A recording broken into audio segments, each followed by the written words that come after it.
Mwanaume mmoja mkazi wa kijiji cha Hala, wilaya ya Babati mkoani Manyara, Gilbert Noel mwenye umri wa miaka 45 amefariki dunia baada ya kudaiwa kushambuliwa kwa kitu kizito na rafiki yake aitwaye Adam Keto kufuatia ugomvi uliodaiwa kuzuka kati yao. Kwa taarifa zinaeleza kuwa chanzo cha ugomvi huo kinadaiwa kuwa ni mvutano kuhusu kadi ya kutunzia kumbukumbu, yaani memory card ya simu iliyopotea.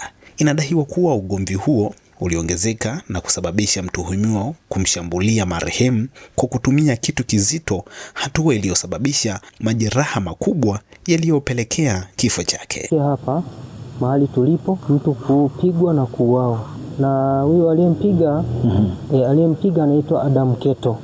Na marehemu anaitwa Gabriel Noel.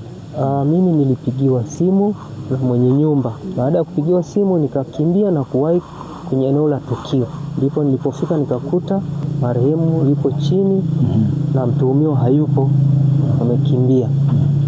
Basi nikafanya mawasiliano na mwenyekiti wangu na wa kitongoji, nikapiga simu ili tuungane tupate mkusanyiko wa watu, namna ya kumpata, namna ya kumsaidia aliyefanyiwa tukio mbaya la mauaji.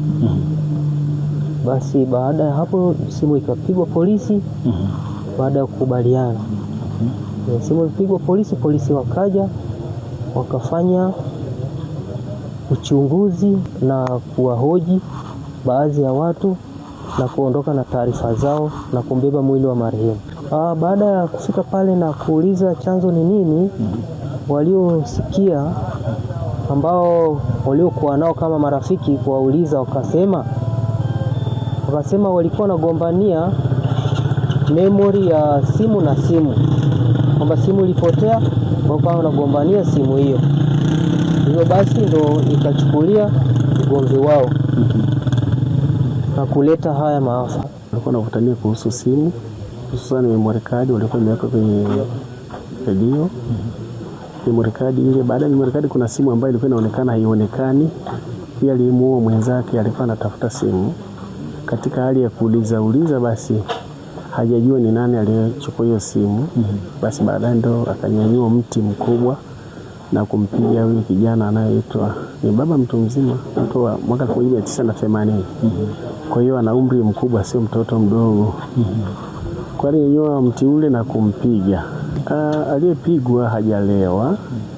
Aliyempiga mwenzake huwa na kunywa pombe.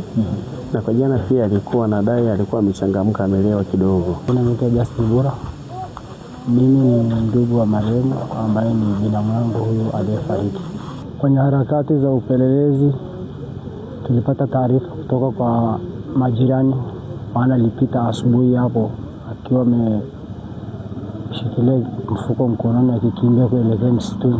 Kwa hiyo ndio mahali watu tukajipanga kwa vikosi takriban 6, tukajigawa kwa makundi, tukaingia msituni tukaendelea kumsaka.